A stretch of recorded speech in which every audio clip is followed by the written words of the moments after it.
नमस्कार, सत्यपरिचयमध्ये आपल्या सर्वांचं स्वागत आहे. काल काश्मीरा परिसराच्या जेपी नॉर्थ बार्सिलोना या इमारतीमध्ये 8 सुरक्षा रक्षकांवर जो हल्ला झाला होता आणि त्यानंतर ते 3 आरोपी फरार होते. त्यापैकी एका आरोपीला पकडण्यामध्ये काशिगाव पोलिसांना यश मिळालं आहे. या तिन्ही आरोपींवर जीवे मारणं आणि हल्ला करणे तसेच अवैधरित्या शस्त्र बाळगणे या विविध कलमांतर्गत गुन्हा दाखल करण्यात आला होता. या संदर्भात पोलीस उपायुक्त प्रकाश गायकवाड यांनी काय म्हटलं आहे ते जाणून घेऊया.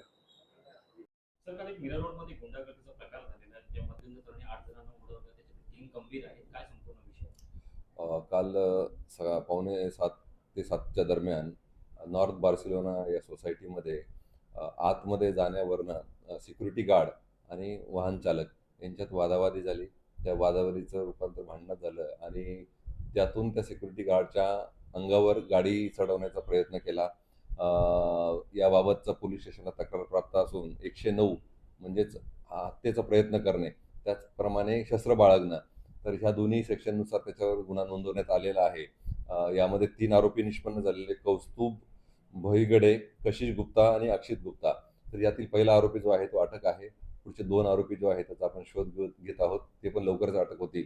आणि हे जे 2 आरोपी आहेत त्यांच्यावर यापूर्वीचे 4 गुन्हे जे आहेत ते अभिलेखावर आहेत. यांच्यावर मारामारीचे 2 गुन्हे आहे, एक पॉक्सो अंतर्गत आहे आणि एक NDPS अंतर्गत आहे.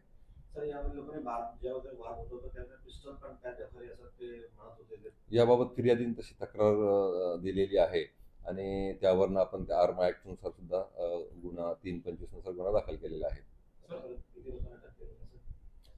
एक आरोपी अटक आहे, 2 आरोपी अटक करणं बाकी आहे. ज्या गाडीने उडवण्याचा प्रयत्न केला, त्या गाडीही ताब्यात आपण घेतली आहे.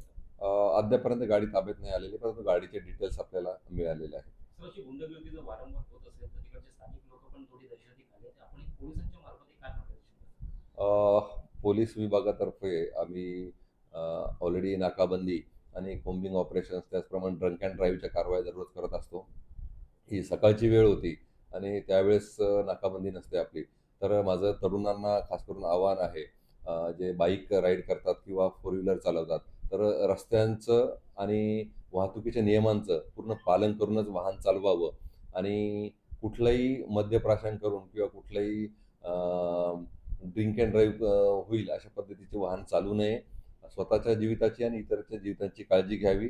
त्याचप्रमाणे जर पोलीस स्टेशनला गुन्हा दाखल झाला तर आपल्याला शासन दरबारी नोकरी पण मिळू शकत नाही किंवा पासपोर्ट मिळू शकत नाही आणि कायमस्वरूपी अभिलेखावर आपला जो आहे तो गुन्हा राहतो. त्यामुळे अविचाराने कुठल्याही प्रकारचं कृती करू नये.